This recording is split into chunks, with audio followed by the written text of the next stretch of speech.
año parece que me toca venir por la misma fecha y espero que lo que hoy les voy a contar sea nuevo. Un poco cuando Erika me propuso participar en esta Semana de la Innovación, yo lo que dije, bueno, ¿qué de todo lo que estoy haciendo puedo compartir y puedo considerar que está siendo innovación?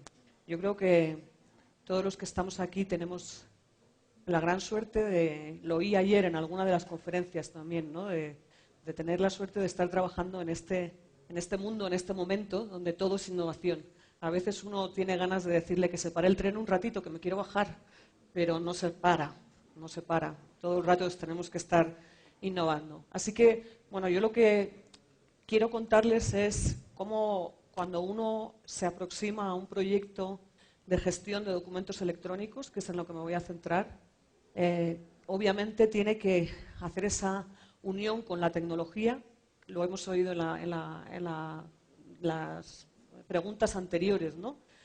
Había una pregunta que decía, no entiendo por qué los archivistas y la parte de tecnología van como en paralelo, no van juntos. Bueno, yo voy a intentar explicar un caso en el que hemos intentado ir juntos y tratar de reflexionar sobre cuáles son las claves para que eso suceda, ¿no? Y lo que vamos a ver un poco, he dividido la presentación en estas tres partes. Un poco primero un estado de la cuestión, que lo voy a pasar rápido en esa tecnología, gestión documental y archivos. Lo que voy a contar también se lo he pedido también a los organizadores. Me doy cuenta que yo vengo de España y que quizá hay algunos términos que no estamos usando exactamente igual. Entonces yo les pido que con toda libertad, cuando yo diga algo que no me están entendiendo, me levanten la mano y me pregunten, porque no se trata de que entendamos o usamos el mismo concepto, la misma palabra o el mismo término. Se trata de que el contenido todos estemos entendiendo de lo que se trata. Y después voy a aplicar todo eso que he dicho como escenario a un estudio de caso concreto en el que estoy trabajando hoy. Bueno, hoy no porque estoy aquí, pero luego cuando llego al hotel tengo un montón de correos electrónicos con mucha prisa y ahora les voy a contar por qué. Y luego vamos a intentar concluir algo. Bueno, vamos a eso, ¿no? Al día de hoy, cuando estamos hablando de documentos electrónicos, aunque sea una obviedad decirlo, no por ello no hay que cansarse de repetirlo. Y una buena elección de la tecnología que vamos a usar o del modelo tecnológico que vamos a usar en un proyecto de gestión de documentos electrónicos es una de las claves del éxito.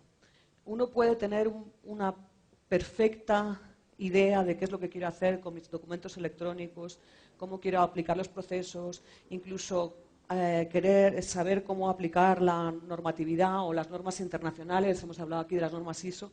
Y sin embargo, si uno no hace una buena elección tecnológica, seguramente eso sea un fracaso. Por lo tanto, eso lo tenemos que tener en cuenta. Y además, ese camino que preguntaban antes en la sección de preguntas, ese camino que debería ir conjunto y no en paralelo, es porque además se influencian. Es decir, la práctica de la gestión documental, de documentos electrónicos y la evolución tecnológica se están influyendo mutuamente. No es que los archivistas decidan cómo se va a gestionar el documento electrónico y los ingenieros de sistemas hagan los sistemas como los archivistas quieren. No, es que las dos cosas evolucionan y las dos cosas se interrelacionan entre sí. Y lo que la tecnología nos permite hacer nos hace cambiar nuestras prácticas de gestión documental, porque tenemos herramientas que antes no teníamos. Y por lo tanto no debemos aferrarnos a como se hizo siempre, a lo que se hizo siempre, a lo que sabemos, sino que la tecnología nos abre nuevas ventanas, nuevos caminos y tenemos que saber aprovecharlos. Por lo tanto, eso está influyendo mutuamente en un proceso de transformación continua. Ese es el tren que yo les digo que no se para nunca, ¿no? A mí, todos los días cuando voy a trabajar, lo que más me gusta de ir a trabajar es que es un reto, cada día es un reto, cada día es un desafío. Para mí eso es una suerte, tener que estar todo el día, todos los días, buscando soluciones a retos nuevos, retos que nadie hizo. Yo siempre lo digo y hay gente que siempre me mira raro cuando lo digo, pero lo sigo diciendo. No tenemos suficiente experiencia en la historia con los documentos electrónicos para que alguien diga soy el súper experto de los documentos electrónicos. Estamos todos en un momento de inventar cómo los tenemos que hacer. Y nos equivocaremos, por supuesto. Y nos hemos equivocado. Y hay algunas cosas que dicen nuestras legislaciones, la colombiana, la española, etcétera, que no están bien. Porque se hicieron sin los conocimientos tecnológicos suficientes y sin la experiencia suficiente. Por lo tanto, algunos podemos decir que sabemos un poquito más, ¿verdad? Nosotros decimos en España, en el país de los ciegos, el tuerto es rey. Bueno, pues yo creo que en este caso lo que yo les puedo compartir es esa parte de una mayor experiencia, pero no con certezas absolutas de que las cosas hay que hacerlas de una manera concreta. Yo lo que les voy a contar es cómo en un caso concreto las estamos resolviendo. Lo que sí estamos claros es que hay una tendencia mundial en la que estamos todos. Y ahí da igual que estemos en China, que estemos en Colombia, que estemos en España, que estemos en Honolulu, ¿verdad? Estamos pasando de un mundo de objetos físicos, del objeto en papel, con una tecnología tan buena, porque acuérdense que el papel es una tecnología. Una tecnología tan buena, tan buena, tan buena, que en 400 años nos ha quedado obsoleta. Ahora tenemos otras tecnologías que se quedan obsoletas mucho más rápido. Pero estamos pasando de un mundo de objetos físicos a un mundo un entorno completamente digital. Y creo que hemos estado viendo esto en todas las ponencias que me han antecedido. ¿Qué pasa? Que nosotros tenemos una disfunción, y aquí el conferencista anterior, Diego, lo ha dicho también, entre dos cosas, ¿no? Nosotros tenemos una tradición archivística en los países latinos, España, Colombia, que participamos de la misma, una tradición organizativa y profesional que no distingue entre la gestión de archivos y la gestión de documentos. Nosotros somos archivistas y hacemos todo, ¿verdad? Gestión de archivos y archivos de documentos. Sin embargo, de las tecnologías que nos vienen del mundo anglosajón, vienen de otra tradición que sí separa lo que es la gestión de archivos de lo que es la gestión de documentos. Y eso, cuando vamos a elegir la tecnología que necesitamos para implementar en nuestro proyecto, puede ser y es una posible fuente de conflictos. ¿Bien? Por lo tanto, yo cuando voy a iniciar un proyecto de gestión de documentos electrónicos, me asomo al mercado y digo, ¿qué tecnologías disponibles tengo para hacer la gestión de documentos electrónicos? Y más de uno se volverá loco, ¿verdad? Y dirá, ¿pero esto qué es? Y la pregunta que hizo aquí el amigo Ernesto antes, yo creo que iba por ahí, pero vamos a ver, ¿ustedes qué usan? Pero aquí esto se vende esto se usa otro, pero usted me dice una cosa, el otro me dice otra, me leo Gartner y me dice otra cosa. ¿Qué es la tecnología que tengo que usar? Bueno, por lo menos, cuando nosotros iniciamos el proyecto, o si yo me voy al mercado y no estoy personalizando nada, veo que al menos tengo 3 tipos de tecnologías diferentes que podrían llamarse para la gestión de documentos electrónicos. Y vamos a ver cuáles pueden ser. Por un lado tenemos esos ECM, que mencionamos también en la ponencia anterior, Enterprise Content Management. Esos ECM suelen tener un módulo, o suelen comercializarse así, porque no es que lo tengan. O sea, cuando uno le dicen en software, tengo un módulo, significa plata solo, ¿no? O sea, no es que el software sea distinto o diferente, ¿no? Es que es más plata, ¿no? Esos ECM suelen tener un módulo de Records Management y esos módulos de Record Management, además, como los archivistas somos como somos, pues hemos dedicado a hacer normas y normas y normas para esos módulos. Para el resto no. Hay un módulo que tiene mucha norma, el resto no tiene ninguna, pero ese módulo no funciona solo. Ese módulo está ligado a que tú tengas el resto de la solución. Yo no puedo implementar un módulo de RM solito, tengo que implementar el ECM. Ahí están las normas, ¿verdad?, que regulan estos módulos. Pero luego, cuando yo me voy al mundo de la preservación digital, resulta que hay otros productos que se dicen específicamente hechos para la preservación digital. Y no son los mismos, son otros. Y ahí son los repositorios, ¿verdad? Es la palabra repositorio de preservación, repositorio digital, es la que se utiliza más para este tipo de tecnología, ¿vale? Es un enfoque hacia la preservación de objetos digitales. Y objetos digitales son documentos o son otras cosas. Son películas, son libros electrónicos, son muchas cosas. Y son cosas que nacieron digitales o son cosas que se digitalizaron. Porque toda la plata que yo me gasté en digitalizar este fondo histórico maravilloso que yo tengo, eso tengo que preservar ese resultado, esas imágenes digitales, ¿verdad? Porque si no las preservo, pues tendré que volver a gastarme la misma plata dentro de 10 años o de 15 para volver a digitalizar para poderlas utilizar. Así que esos repositorios están ahí. Y esos repositorios también tienen otras normas distintas, ¿no? Otras normas ISO, ¿verdad? Incluso esos repositorios tienen una norma ISO que dice cómo tiene que ser la auditoría para certificar que un repositorio es un repositorio de preservación, pero no tiene nada que ver con lo anterior. Pero luego, además, claro, los archivos, por naturaleza, por idiosincrasia, tienen una tarea de difusión, una obligación de difundir sus fondos. Y ahí hemos avanzado muchísimo también con la tecnología. Y tenemos protocolos que nos permiten recolectar las descripciones, ¿verdad? Y hacer grandes fondos documentales donde yo puedo consultar y unir toda la información que tienen distintos archivos mediante una exposición de mis datos en Internet y unos agentes que son capaces de recolectar esos datos mediante también otras estándares, ¿verdad? Otras normas, como es el Open Archival Initiative Protocol of Metadata Harvesting, el OAI-PMH. No sé muy bien cómo están en Colombia con el OAI. En Europa, desde luego, es para nosotros ahora mismo el hit, ¿vale? Y les voy a explicar después por qué.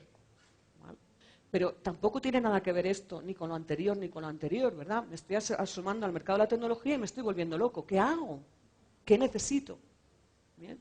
Por lo tanto, lo que tengo es muchos cuestionamientos. Y yo aquí he puesto un montón de preguntas que yo me he hecho. Yo les animo a que se hagan las suyas propias y luego comentemos al final si también son cuestionamientos. Y son cuestionamientos a los que yo no voy a responder, porque no sé responder. Son cuestionamientos que luego veremos cómo intento resolver en la práctica, ¿verdad? A ver, ¿y qué pasa? ¿La información generada en los nuevos entornos puede ser tratada como documentos? Nos hablaba el amigo Agustín sobre Internet de las cosas, ¿verdad? Toda esa información que se recoge en esas cosas, ¿esos son documentos? ¿Los podemos tratar como documentos? No sé. Hay mucha gente que dice que las aplicaciones de record management tradicionales han fracasado. Vamos al mundo anglosajón y te están cuestionando. No funcionan. Lo que consigue una aplicación de record management de controlar de un 100% de la producción documental de una organización, se calcula en un 20%. ¿Han fracasado? Tenemos que descartar ese modelo. ¿Y qué hacemos con las firmas digitales? ¿Dónde está Diego? ¿Qué hacemos con ellas? No sé. ¿Las tenemos que guardar también? ¿O no? ¿Y qué hacemos con el patrimonio que hemos digitalizado? Nos hemos gastado mucha plata, ¿verdad?, en digitalizar patrimonio. ¿Qué hacemos? ¿Es necesario distinguir entre fondos de archivos, bibliotecas, otras instituciones? ¿Es verdad eso? ¿Qué le importa al que nos va a consultar por Internet si esa carta, hablábamos ayer de las cartas de Manuelita a Simón Bolívar, ¿qué más da que estén en el Archivo General de la Nación que estén en la Biblioteca Plácido Arango o que estén en el museo no sé dónde? Si el que lo va a consultar por Internet, eso le es irrelevante. Lo que quiere es saber dónde está ese patrimonio. ¿Realmente necesitamos repositorios específicos para la preservación digital? No sé. ¿Pueden definirse servicios documentales sobre información que reside en aplicaciones de origen? ¿Podemos hacer eso? ¿Y las normativas que establecen funcionalidades de software a lo mejor están parando la innovación? Porque la tecnología va muy deprisa y la normatividad muy despacio. Si yo digo, estas son las funcionalidades del software, qué bien, ¿no? El que está vendiendo el software se queda, no tengo que hacer I+D. Uf, qué bien, ya me han dejado aquí, ya con este software puedo estar vendiendo este mismo software 10 años. Qué alivio, ¿no? Ya no tengo que innovar. Preguntas. Estas y muchas más, hablaremos de todas ellas, ¿vale? Pero Si yo me quedo en hacerme las preguntas y como no las sé contestar y no hago nada, me quedo en la inacción. Y entonces no tengo programa de gestión de documentos electrónicos y entonces pasa lo que nos decía ayer la doctora Paca, ¿no? O sea, decía, es que hay que dar servicio, hay que dar servicio.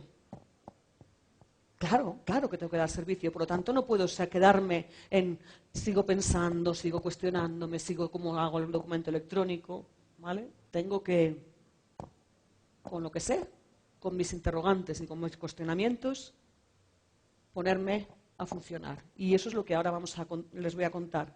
Un caso de uso específico que está sucediendo ahora, que se llama el Archivo Digital Integrado, ARPAD, de la Xunta de Galicia, que es una de nuestras regiones. Galicia es una de nuestras regiones, comunidades autónomas, decimos nosotros, y que en esta etapa de crisis que todos saben que estamos pasando, pues ha venido un maná del cielo que se llama subvención de la Unión Europea en forma de unos cuantos millones de euros que había que, esa es la parte buena, la parte menos buena es que había que gastarse todo ese dinero para hacer ese proyecto en 18 meses. ¿Vale? Los 18 meses se cumplieron ayer o antes de ayer. Nos han dado 3 meses de plazo más para poder certificar. Y aquí cuando estamos hablando de subvención europea es que todo tiene que estar hecho, la factura certificada, el auditor viene a ver si lo que usted hizo, porque si no lo que usted hizo no es lo que dijo que iba a hacer, el dinero no se da. O sea que ahí no es tan fácil, ¿verdad?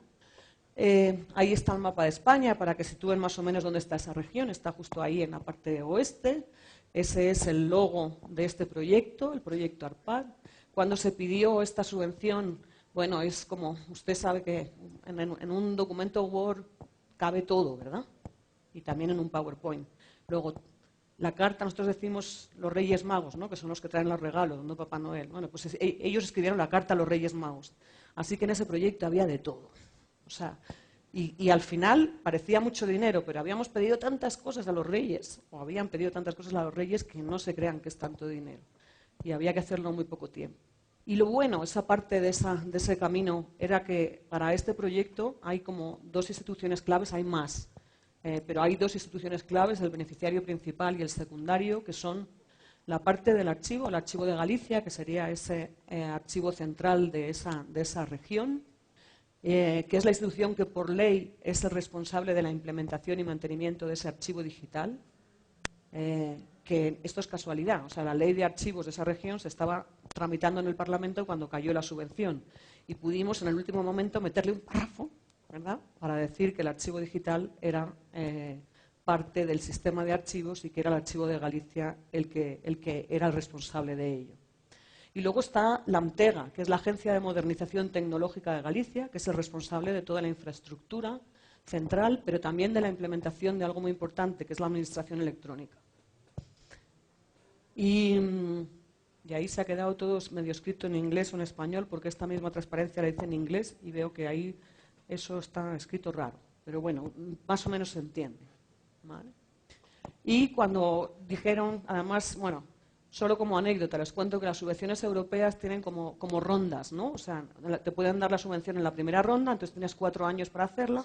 En la segunda, luego, si no se han gastado todo el dinero, hay una segunda ronda, y si no se han gastado todo el dinero, en tercera ronda, ¿no? Pues nosotros, este proyecto es de la tercera ronda. O sea, ya cuando ya todos los supuestos mejores proyectos ya estaban, pues al último, dan ese dinero y por lo tanto solo hay 18 meses, ¿no? Y aún así, yo creo que hicieron una apuesta, o sea, fue como, uy, nos la han dado, ahora, ¿qué hacemos? Porque ese proyecto se había pedido probablemente 3 años antes. Y entonces yo creo que una de las claves del éxito, o por lo menos a mí me lo parece, aunque en este caso, como soy parte implicada, igual no está muy bonito que lo diga, pero es antes de empezar decir, ¿a dónde vamos? ¿Vale? Aunque solo tengamos 18 meses, Dios mío, ¿qué hacemos? Está bien, ya lo habíamos pedido, pero ahora ¿qué hacemos? Y lo que hicimos fue hacer una reflexión de lo que sería un modelo de referencia, que es ese archivo digital integrado. Y ese es un documento que tiene esas 3 partes, que son los procesos documentales que queremos poner en marcha. ¿Cuál es el modelo organizativo y cuál es el modelo tecnológico? ¿Qué significa esto, archivo digital integrado? Porque igual que yo he puesto en las transparencias anteriores, cuando tú dices archivo digital integrado, dices, bueno, ¿y ahora qué? ¿Qué es esto? ¿Qué tecnología tengo que usar? Que de todo esto que está en el mercado, ¿qué es para mí un archivo digital integrado? Y lo que es importante es que fue un documento de alto nivel, consensuado y aprobado por todas las partes que estaban implicadas, toda la parte tecnológica, toda la parte, digamos, de archivo funcional, y que además se buscó el refrendo más arriba, de que eso era lo que el camino, ¿vale? Y es el documento que sirve de referencia para todos los subproyectos en los cuales se ha desarrollado después ese proyecto. Porque con 18 meses no era, yo contrato que me vayan a hacer esto y lo van a hacer en 18 meses. No, hay como 15 contrataciones paralelas para poder llegar al objetivo final, y alguna más todavía que quedará por hacer, pero yo creo que ya a los meses que nos quedan poco será, ¿no? Entonces, esa visión, y a lo mejor esto parece muy simple, pero llegar a esto tan simple fue realmente un parto, ¿vale? El archivo digital integrado, al final, se dice, para nosotros es dos cosas, ¿no? Es, por un lado, el archivo electrónico administrativo, aquel que tiene que recoger y dar servicio a toda la administración electrónica. La administración electrónica que se está implementando en esa región y que ya tiene un montón de documentos electrónicos que se están produciendo. Me acuerdo de la ponencia de ayer, o de la contratación electrónica, ¿verdad? Pues en esta región también hay montones de procesos en los que el ciudadano ya no mueve un papel, si quiere, ¿no? Nuestra legislación deja potestad al ciudadano de elegir el canal para comunicarse con la administración. Pero luego tenemos el archivo digital del patrimonio, un patrimonio muy rico en los archivos de la región, en donde también había un montón de proyectos que ya de digitalización anteriores y que se quieren difundir. Y por lo tanto, para nosotros, el archivo digital integrado es todo eso. La tramitación electrónica viene al archivo electrónico administrativo, la digitalización del patrimonio va al archivo electrónico de patrimonio. Y lo interesante, el modelo de referencia se construyó por un grupo donde estaban los responsables TIC, los archivistas y consultores externos. Y las decisiones se tomaron después del análisis de diferentes alternativas, del estudio de experiencias de qué estaban haciendo otros, y siempre basándose en las normas internacionales y en las buenas prácticas. ¿Y qué alternativas y qué decisiones tuvimos que tomar? Estamos hablando de alto nivel. Bueno, muy pronto, para que me dé tiempo en este tiempo que tengo, me voy a centrar, y por eso era la Semana de Innovación, sobre todo en la parte tecnológica. Por eso empecé diciendo que la elección de la tecnología era una clave para el proyecto del éxito. Estoy a su disposición después para contarles cualquier otra parte del modelo de referencia, pero me voy a centrar en el modelo tecnológico. Muy pronto, en la definición del modelo, nos dimos cuenta que no había un solo producto, una sola tecnología que estuviese preparada para cubrir todos los requisitos del proyecto. Eso no existe.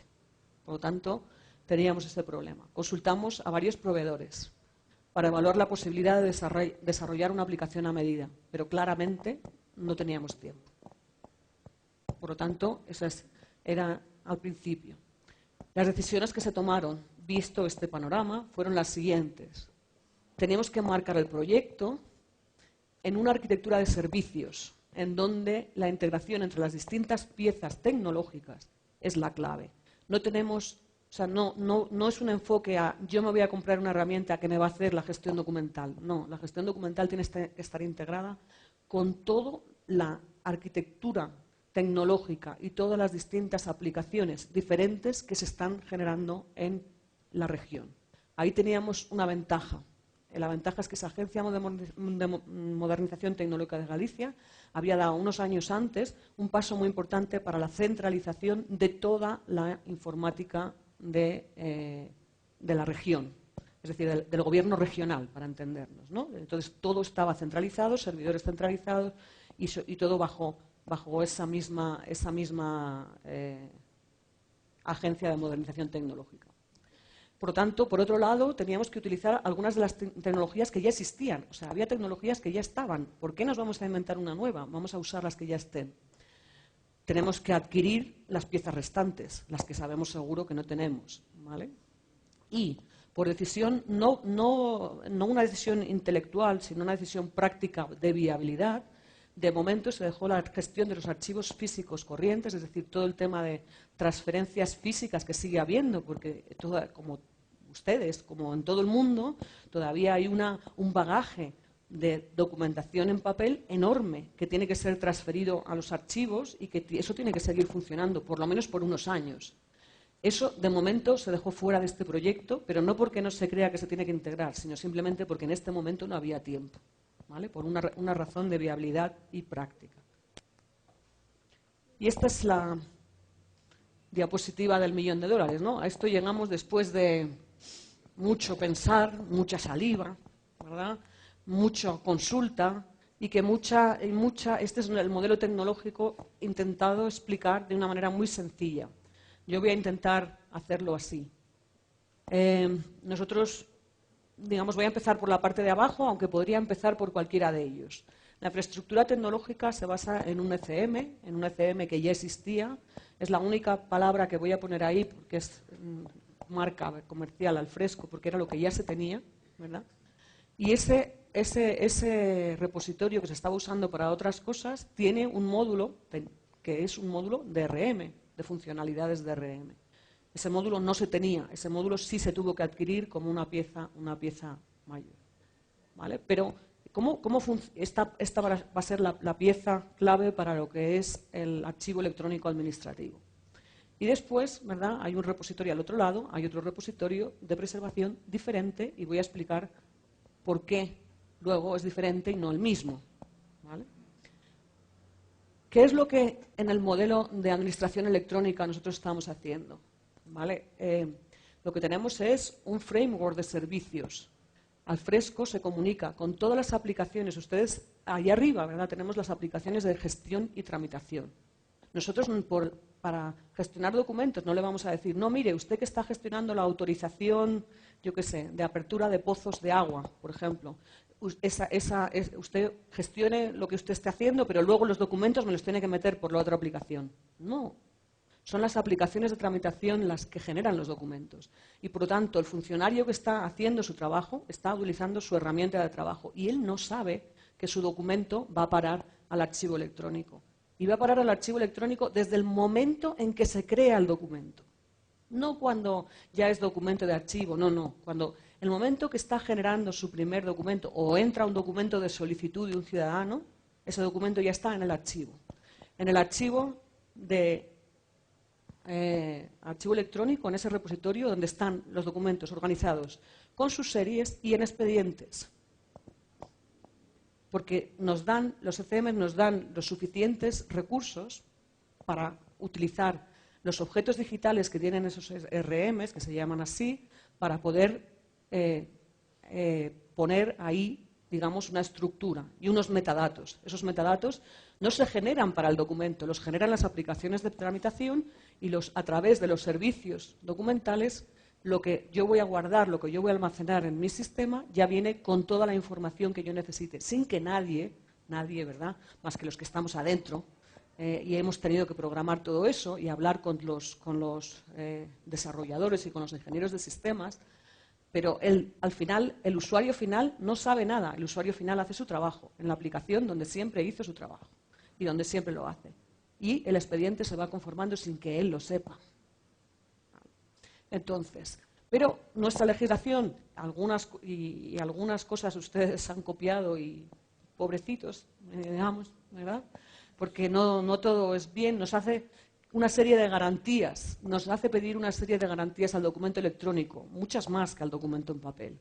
Y por lo tanto, hemos visto algunas cosas que teníamos que desarrollar y que es interesante. Para mí, una de las cosas más interesantes es que, claro, para que todo esto funcione tiene que haber un inventario que nosotros se llama así en la legislación española, no sé si tiene algo parecido en Colombia, seguramente sí, pero cuando yo les diga lo van a identificar, el inventario de procedimientos administrativos. O sea, para poder automatizar lo que yo estoy haciendo, tengo que saber qué es lo que hago. Eso parece que es lógico, ¿no? Y ese inventario de información administrativa normalmente se desarrollaba aparte, como si no tuviera nada que ver con los documentos, como si fuera una cosa completamente diferente. Una base de datos, ¿verdad?, donde yo voy describiendo mis procedimientos, etc. Bueno, nosotros lo que vimos es que ese inventario de información administrativa y el cuadro de clasificación y cuáles son las especificidades que necesitamos para gestionar, digamos, la parte archivística, tendría que ser lo mismo. Y, por lo tanto, tenemos una pieza que se llama el inventario de información administrativa, donde están todas las series documentales, donde están todos los tipos documentales que responden a cada serie y que a través de esos frameworks de servicios están consultando ese inventario. Cuando una aplicación de tramitación me va a mandar un documento, consulta al inventario de información administrativa y dice, sí, este es un documento que pertenece a esta serie y esta serie se organiza de esta manera, estos expedientes y estos son los metadatos que tiene que poner. De manera que ahora los archiveros, que ya hacemos nosotros archivistas del Archivo de Galicia, tienen una nueva función, que es volcar todo el análisis documental en ese inventario de información administrativa. Además, tenemos otra serie de módulos que pone ahí, módulos externos, ¿verdad? Pues que nos hacen, pues, lo de las firmas electrónicas, ese es el portaasignaturas, que es como se dice en gallego, lo que sería el portafirmas, para poder firmar. Tenemos esta historia del foliado, ¿verdad? La generación de los índices, de los expedientes, que también tenemos un módulo específico que lo hace. Tenemos un módulo para hacer copias auténticas, también suena por aquí, ¿verdad? Lo de las copias auténticas. Tenemos un módulo que nos permite hacer digitalización garantizada, que decimos nosotros, cuando como el ciudadano puede venir y traer el documento en papel porque ha elegido el papel, lo primero que se hace es digitalizar ese documento y ya destruir el original. Y cuando digo destruir, es destruir el original, de verdad, ¿vale? Porque ya es igual. Y tenemos un invento español que no me voy a parar, porque ya que eso no lo han copiado, mejor ni olvídense, que es el generador de CSVs, ¿verdad? Que es código seguro de verificación. Si no, vamos a olvidarnos, pero como a nosotros nuestra legislación nos lo pide, todos esos módulos ha habido que hacerlos. Pero esos módulos se generan, digamos, y se relacionan con el ECM a través de esos servicios documentales. Y a partir de ahí tenemos una interfaz de captura, ¿verdad? Porque había una cosa que yo también reflexionaba oyendo la ponencia de ayer. Vale, está muy bien el sistema de contratación electrónica, pero para consultar los expedientes, los documentos, ¿tengo que conocer la aplicación de tramitación? Es decir, esa aplicación de tramitación no puedo independizarla del sistema de los documentos. Por eso tenemos esa capa de servicios. Yo puedo cambiar esa aplicación de gestión de tramitación, ir a una versión más avanzada y los documentos no se afectan. Y al revés, puedo cambiarme al fresco porque ya no me gusta el fresco, me quiero cambiar a otro y no me afecta a la aplicación de tramitación. Por lo tanto, la migración, que habrá que hacerla porque tendremos que cambiar de versiones porque la tecnología se quedará obsoleta, será menos dolorosa en un sistema de este tipo. Pero yo quiero, como archivista, tener una interfaz de consulta. Es como si usted me dice en el mundo papel, mire, yo le voy a recibir todos los documentos en papel, aquí los voy a meter en un depósito maravilloso, está estupendo, fantástico, pero yo al archivista no le doy llaves del depósito. Solamente tiene llaves el dueño o el originador, el productor de la información, el que tiene la aplicación con la cual se generó. Entonces, ¿qué necesita un archivista? Necesita una interfaz de consulta, una interfaz que permita abrir la puerta del depósito, ¿verdad? Y mirar qué tengo y que no necesitemos que el archivista conozca las N aplicaciones, que ya les digo que en este gobierno serían por lo menos 100 aplicaciones diferentes para poder entrar al expediente. Por lo tanto, tenemos esa interfaz de captura y consulta, que primero iba a ser de consulta solo, pero luego nos dimos cuenta también que hay algunas de las actividades administrativas que no necesariamente van a ser automatizadas en una aplicación de gestión. Por ejemplo, si yo hago planificación una vez al año, ¿verdad? Que el Departamento de Sistemas me va a decir, ¿usted quiere un sistema para planificar una vez al año, para hacer un plan una vez al año? Si se le va a olvidar. O sea, yo le hago una aplicación, pero para usarla una vez al año no tiene sentido. ¿Qué voy a usar para hacer un plan, para escribir un plan una vez al año? Probablemente el Word, ¿verdad? No necesito otra herramienta.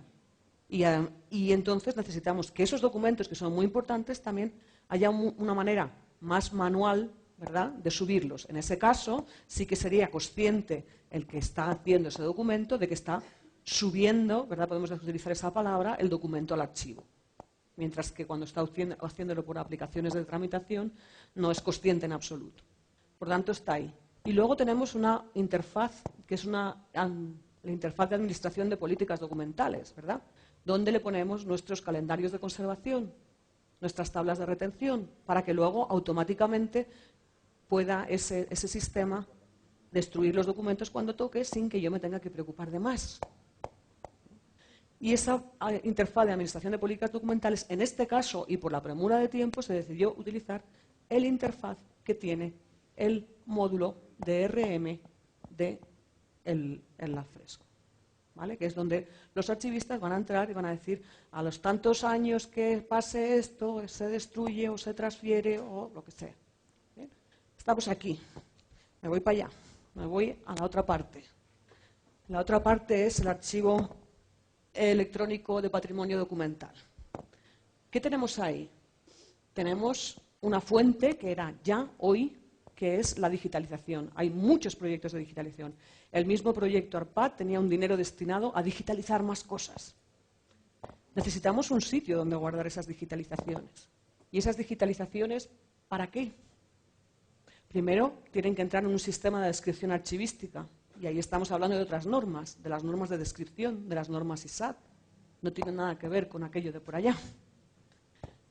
Ese sistema de descripciones archivísticas y que además, en este caso, y porque estamos en Europa, necesitamos obligatoriamente que fuesen expuestos a Internet para que fuesen recolectados.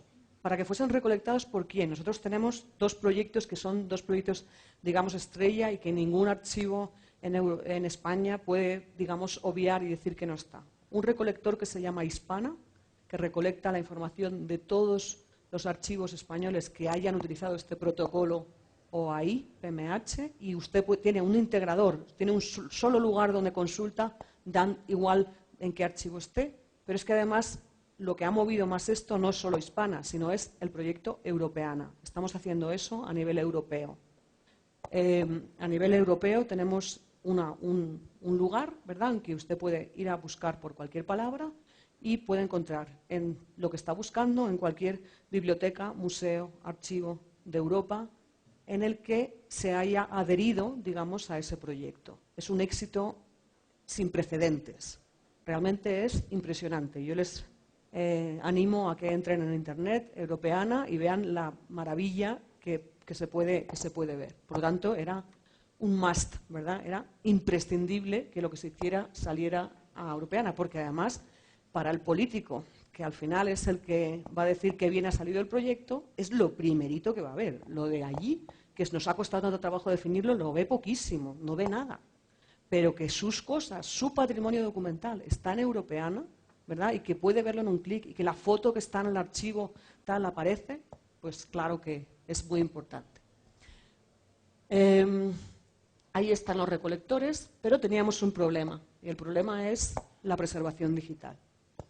Tal como está entendida hoy en día la preservación digital, para preservar, y es lo que como humanidad hemos avanzado y no hemos avanzado más, no sé si entre los próximos años cambiaremos de idea, es que la manera de preservar es la siguiente: independizar el objeto digital de cualquier tecnología que esté alrededor.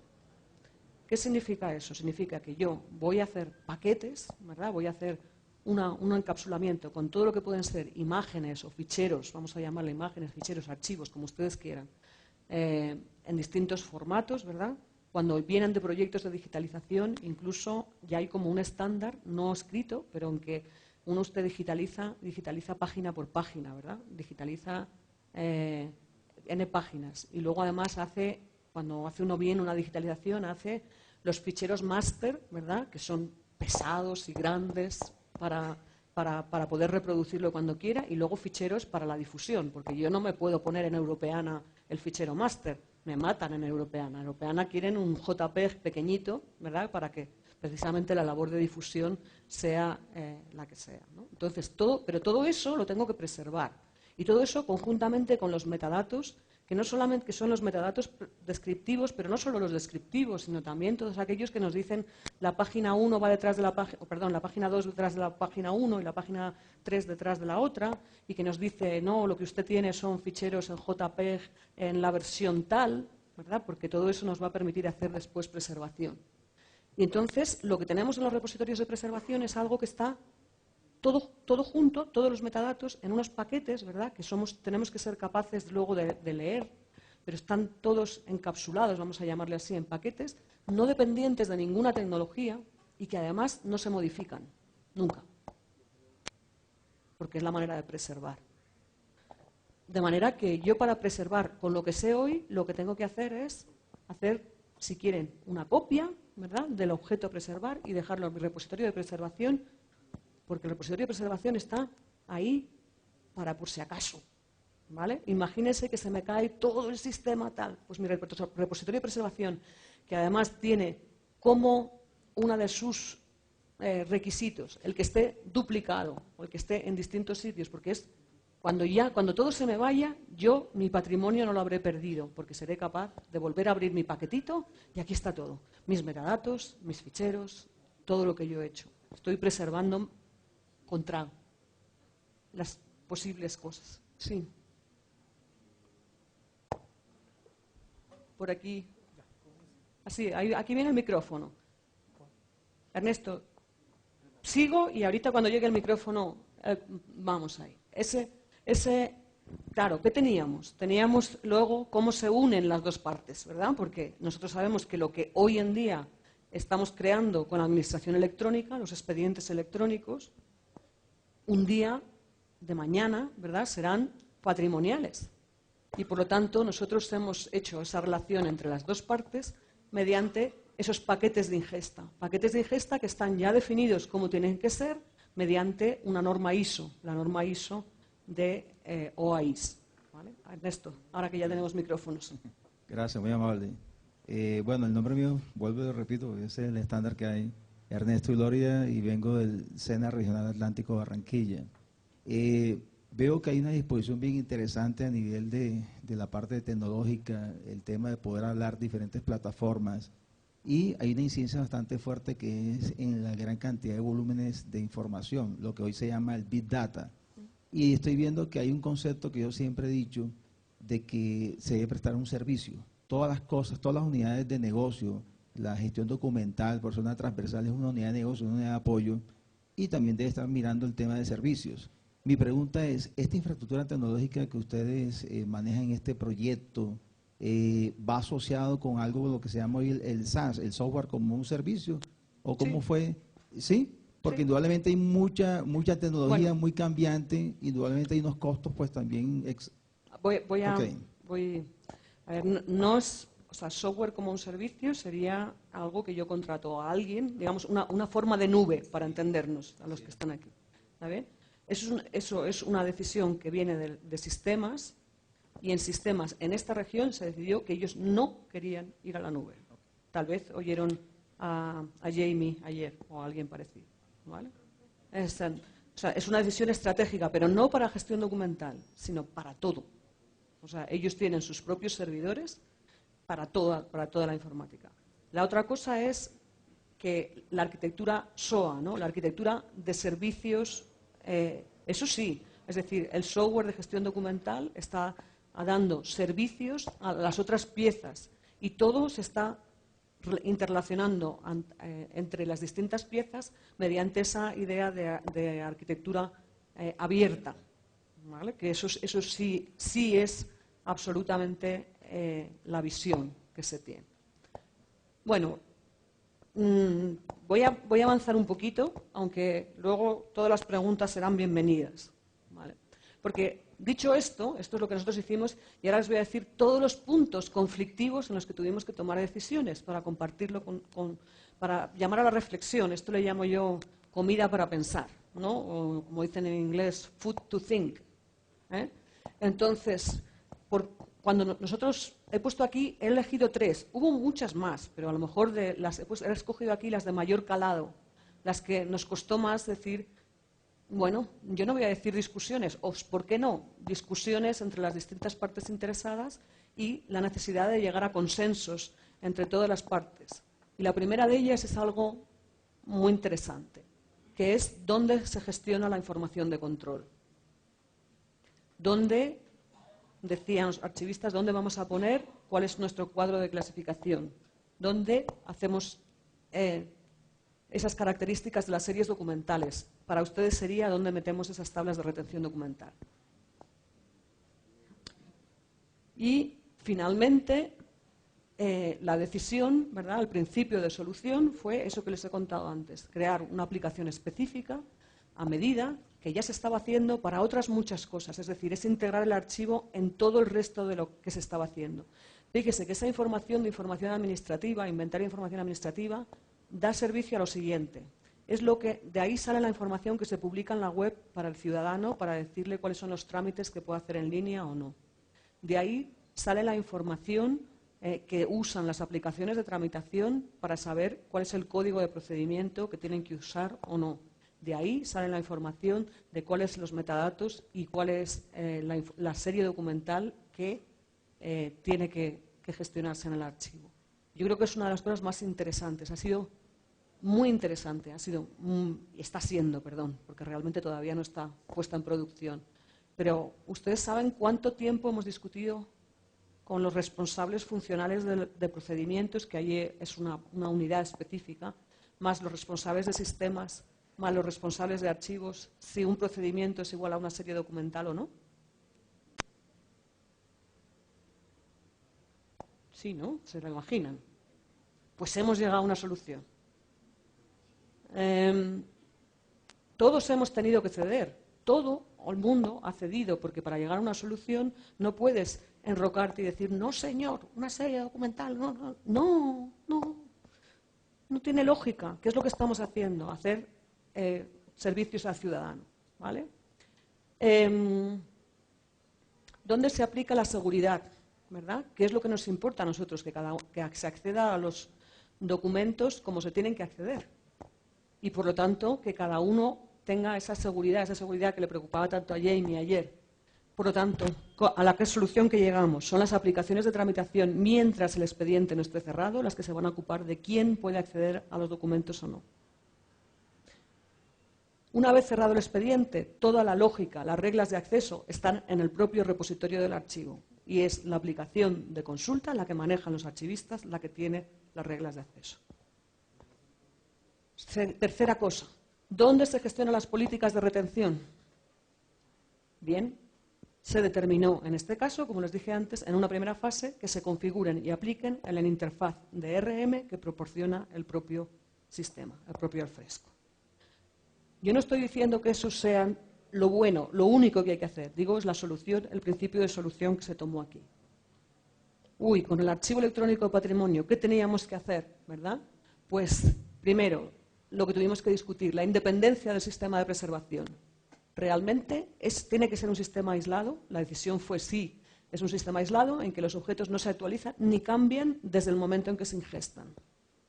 Y, por lo tanto, no se utiliza como consulta pública, ¿verdad? Esto es algo que costó mucho trabajo, porque el proveedor del sistema de preservación nos decía, yo tengo un módulo de consulta maravilloso. Y decíamos, ya, pero es que nosotros tenemos otro y no queremos dos. Valida la conformación de objetos al ingestar. El objeto nosotros definimos cómo es y si el objeto no está bien conformado, no se acepta, ¿vale? Esa sería la conformación de los paquetes de ingesta, ¿vale? Y la utilización, otra de las decisiones que se tomó, es utilizar este estándar que es el METS, que no sé si aquí es tan conocido o no, para ingestar el objeto digital a preservar. Tanto de proyectos de digitalización como en el futuro, porque no va a ser mañana, lo que haya nacido expediente electrónico y tengamos que transferir a la parte de preservación. Y por tanto se ha tenido que hacer, se han creado perfiles METS específicos para este proyecto, ¿vale?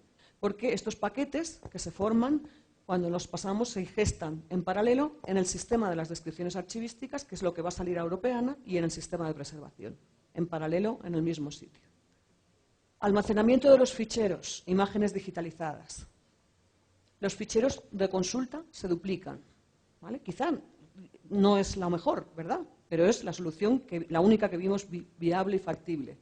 Y están tanto en el sistema disponibles para el sistema de descripciones, para que los consulten desde Europeana, como para el sistema de preservación, ahí para para la posteridad, digamos, para que por si acaso se nos borran todas lo que está saliendo a Europeana, tengamos una manera de reconstruirlo.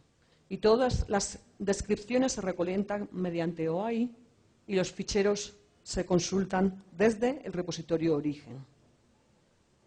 Y luego tenemos otros aspectos a resolver, que fue la relación entre los dos, ¿verdad? Esto lo estamos resolviendo para el futuro, porque sabemos que esa relación no se va a dar mañana. Necesitamos un tiempo para la creación de expedientes electrónicos para que eso suceda, ¿vale? Por lo tanto, la transferencia de uno a otro se define en principio que solo será para los documentos de conservación permanente y dominio público. Todo lo que sea confidencial no se va a transferir. Se realizará también mediante esos paquetes de ingesta y se irá al sistema de descripciones. Y una de las cosas que más nos ha costado es que, cuando pase eso, las firmas electrónicas no las queremos. No queremos. No se nos ocurre a un señor en Europeana buscando la carta de doña Manuelita, mirando si lo había firmado. No es eso lo que quiere, ¿no? Y todavía menos que haya pasado un proceso de digitalización certificada y diga, no, es que esto, el Archivo General de la Nación le certifica que es de doña Manuelita. A que nos da igual. La diferencia en el tipo de objetos y los metadatos utilizados. Nosotros tenemos legislaciones que no se hablan también, incluso dentro de nuestro propio sistema, ¿no? Nosotros tenemos un esquema de metadatos que está publicado en nuestro diario oficial, en el Boletín Oficial del Estado, que le llamamos, para cómo tiene que ser el objeto digital que sale de la Administración electrónica, con un esquema de metadatos que está publicado. Eso no tiene nada que ver con las normas ISAT. Nada. Por lo tanto, necesitamos un mapeo entre los distintos esquemas de metadatos. El sistema de descripciones tendrá que adaptarse. El sistema de descripciones tradicional, que ha sido solamente pensando en norma ISAT, porque solamente se hacía para describir en los archivos los documentos en papel, va a tener que recibir unos objetos digitales creados en expedientes electrónicos que son diferentes. No vamos a decir ni buenos, ni malos, ni peores, ni mejores. Diferentes. Y que se han creado de otras formas, de manera que el sistema de descripciones deberá adaptarse a esa visualización. La visualización que tenemos ahora y en Europeana tenemos y que podemos ver ahora es de lo que está digitalizado. Una miniatura que nos pone muy bonita en la primera parte de nuestro documento, se ve muy bonito en los libros, ¿no? La portada de los libros y luego por capítulos, ¿verdad? Y vamos, bueno, eso ya no, los expedientes electrónicos no van a ser así, porque no son digitalizados, han nacido digitales. Y a lo mejor están en PDF o están de otra manera, son de otra manera. Por lo tanto, tendrá que adaptarse. Y después tenemos discusiones en marcha, con interrogantes todavía. Cuando transfiramos del sistema de archivos electrónico administrativo al de patrimonio, ¿van a desaparecer? O sea, ¿se elimina los documentos del archivo electrónico administrativo o no? ¿Cómo vamos a hacer eso? ¿Al transferir se elimina? No sabemos. Por suerte no toca mañana, ¿eh? Y en discusión también, aunque no sean documentos que se vayan a conservar para siempre. Si yo tengo series documentales que tengo que conservar por 20 años, seguro que tengo que aplicar políticas de preservación, porque en 20 años los formatos van a haber evolucionado y la preservación la voy a tener que hacer. No lo hemos resuelto, seguimos discutiendo, tampoco va a ser mañana, ¿vale? Nos permitimos que esto no sea parte del proyecto, por ahora. Pero se dejará escrito lo que el día de hoy pensamos, para que cuando llegue el momento digamos, uy, qué tontos éramos hace 5 años, ¿eh? O cómo nos equivocamos. Yo ya, a modo un poco de conclusión, solo quería hacer entender que este tipo de proyectos, ¿verdad?, tiene una parte que no se ve, una parte que nunca se va a ver, una parte que es quizá la más complicada. Y he elegido esta imagen como podía haber elegido cualquier otra. Esto es cómo en nuestra propia legislación, no nuestra legislación, las guías de la Administración electrónica que nos dicen cómo se debe implantar el documento electrónico, lo que dice la legislación, nos dice que es un documento electrónico, esta cosa tan complicada. Y sin embargo, cuando hablamos de una cosa es nacido digital y otra cosa es digitalizado, no tienen nada que ver una cosa con la otra. Esto es lo que no se ve, lo que nos hace sufrir y no se ve. Ya me han puesto el semáforo rojo, así que voy un poquito más deprisa. No vi el naranja, yo no vi el amarillo. Sí, sí, sí, sí. Bueno, esto es lo que sí se ve, esto es lo que va a ver el político, ¿verdad? Esto es Galiciana. Galiciana será el recolector propio donde todo el patrimonio digital de esa región va a ser consultado desde un solo nodo por Internet. Lo que está en las bibliotecas, lo que está en los museos, lo que está en los archivos. Esto será más lo que se haya recolectado de otros repositorios que están en otro sitio, pero que sean de esa temática, y esto será realidad en un mes. Y esto es la sede electrónica donde los ciudadanos pueden ir a ver su carpeta del ciudadano y con su certificado digital, ¿verdad? Con su DNI, pero para autenticar, no para firmar, ¿verdad? Yo pongo abro mi carpeta del ciudadano y ahí están todos mis expedientes, los que tienen que ver conmigo. Y esto también será realidad en un mes. Y bueno, cada vez se parece menos a comprar una herramienta, ¿verdad? Un proyecto tecnológico.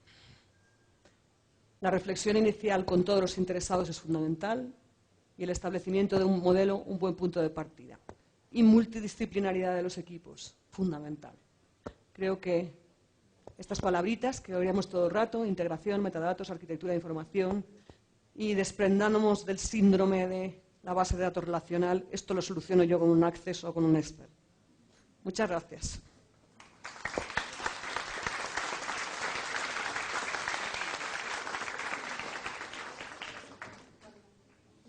Sí. Gracias, doctora Carlota. ¿Preguntas? Recuerden, por favor, presentarse y usar el micrófono. Gracias.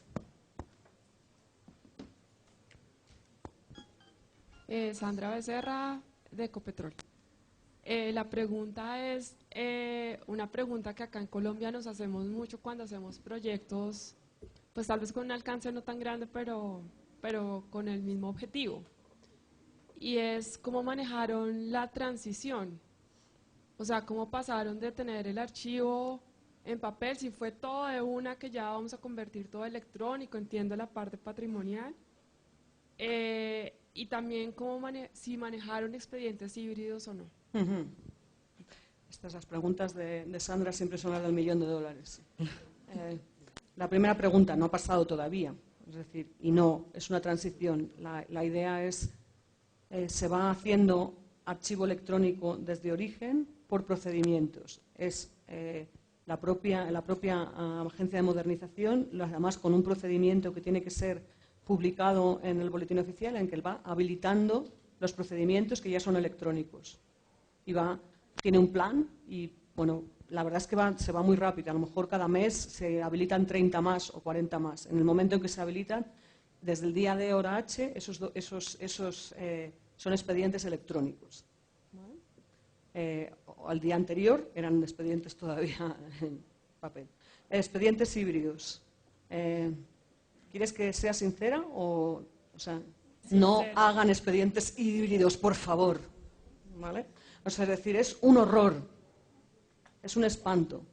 ¿Qué es lo que nuestra legislación nos lo permite? Nos lo permite y casi nos lo obliga. Nosotros, ese famoso índice que tienen que tener los expedientes, yo me pregunto cómo uno hace un índice calculando el hash, eso que nos ha dicho Diego, que es el ADN de los documentos. Si un documento es en papel, yo todavía no sé sacarle el papel a un hash a un documento en papel. No tengo ni idea cómo se hace. Entonces, si yo tengo que crear un índice que me dice la integridad del expediente y uno de los documentos está en papel, eso no se come, o sea, no es posible. Y nuestra legislación nos permite digitalizar el documento que esté en papel y entonces sí que ya lo tengo electrónico. El asunto es que acá en Colombia nosotros tenemos colecciones de tipos documentales que ya los transformamos a electrónico porque manejamos herramientas, en nuestro caso como SAP u otras, que ya desmaterializaron el papel. La transacción está en SAP, el documento queda en SAP, los soportes quedan en SAP. Pero, por ejemplo, las evidencias del contrato y otras cosas quedan en papel. Y aunque existe un protocolo de digitalización certificada, el protocolo de digitalización certificada no nos permite eliminar el papel. Entonces ahí tenemos una gran brecha que yo creo que es importante que el archivo nos ayude a solucionarla, porque si nosotros no tenemos la posibilidad de digitalizar certificadamente con posibilidades de sustitución del papel, vamos a tener que tener el archivo en papel, el archivo electrónico y algo loco que se llama hibridación, que no sabemos manejar realmente. Sí, realmente, por eso he dicho, lo sabía y por eso te he dicho, si quieres que sea sincera, o sea, es un horror tener que manejar expedientes híbridos. Tenemos otra pregunta.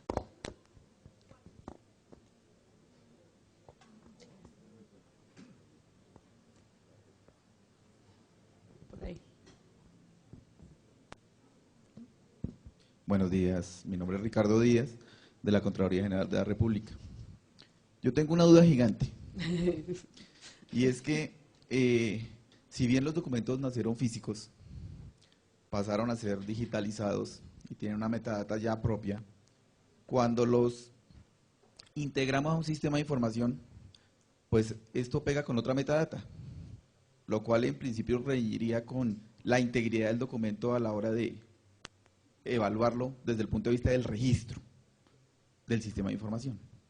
Pero hoy yendo más allá, cuando la normatividad colombiana le da la potestad a un ente de control o a un ente judicial de exigir el físico por encima de lo digital, pues todo lo anterior se muere. Entonces uno dice, bueno, sí está muy bien lo que han dicho, las leyes que han sacado, la normativa del archivo, pero no ha habido una integración entre, a la hora de evaluar, que es uno de los objetivos de la preservación. Tú preservas para que algún momento se confronte, pero en la norma del ente que confronta te exige, le da la potestad de decir, no me importa el digital, así la ley haya creado normatividad de preservación, digitalización yo quiero el digital. Entonces voy con allá, ¿qué hacemos? ¿Cuál sería la recomendación o la luz para decir, hombre? Hay que cambiar la ley.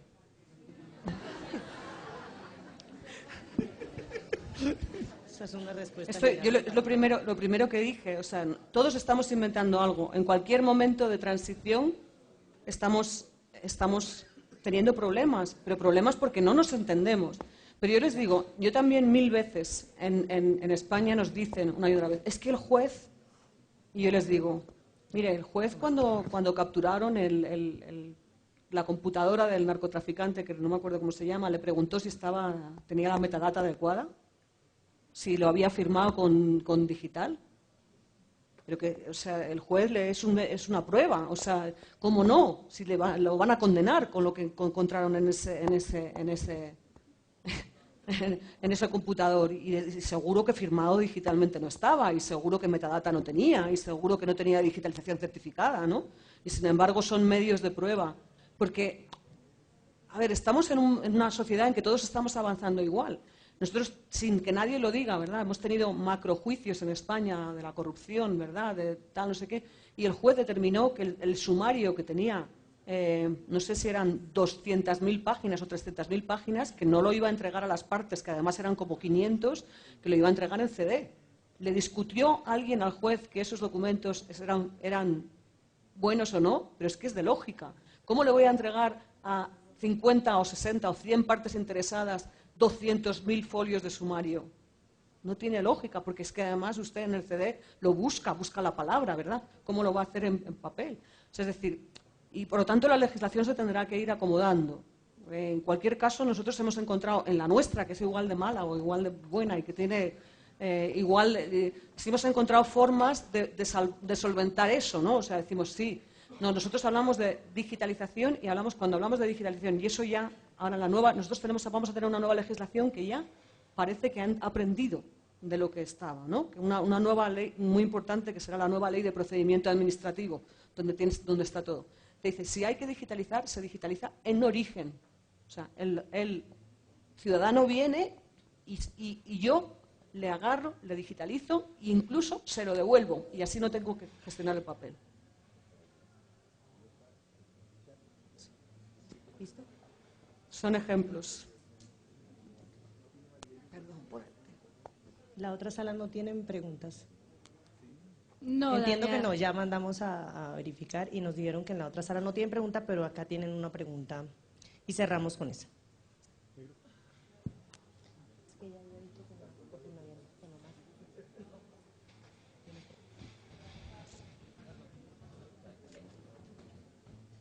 Voy a estar por aquí estos días, todas las preguntas que quieran también me las van a poder hacer. Estoy absolutamente a su disposición. Buenos días, mi nombre es Cecilia Cortés y trabajo en el INVIMA. La pregunta que yo tengo es, en el proceso de migración de información siempre hay una cierta incertidumbre de pérdida, ¿cierto? ¿Qué pasa con esa información que se nos pierde y ya no la podemos recuperar? Bueno, yo creo que estamos aquí confundiendo cosas, ¿no? Cuando yo hablo de pérdida de información, hablo de una pérdida de información que no es la información sustancial de contenido. Y hablo de pérdida de información, por ejemplo, cuando yo paso de un fichero TIFF a un JPEG. Yo ahí estoy perdiendo información. Eso no quiere decir que yo no pueda leer lo que dice ese documento. Es una pérdida de información de bits, de características. Quizás se me perdió la información de exactamente el tipo de fuente que yo estaba usando y entonces en vez de en Verdana usted lo va a ver en Arial, ¿verdad? Pero esa información para el contenido a mí me es irrelevante y estamos hablando ahí de conversión.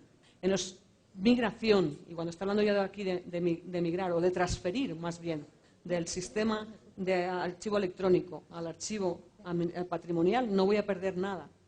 No voy a perder ni una sola de las palabras que componen la descripción, no voy a perder absolutamente nada, porque no estoy haciendo esa pérdida de información, que esa pérdida de información sí la tengo. Cuando usted dice, convierto de Word a PDF, sí que tienes una pérdida de información. ¿Usted lo notó alguna vez?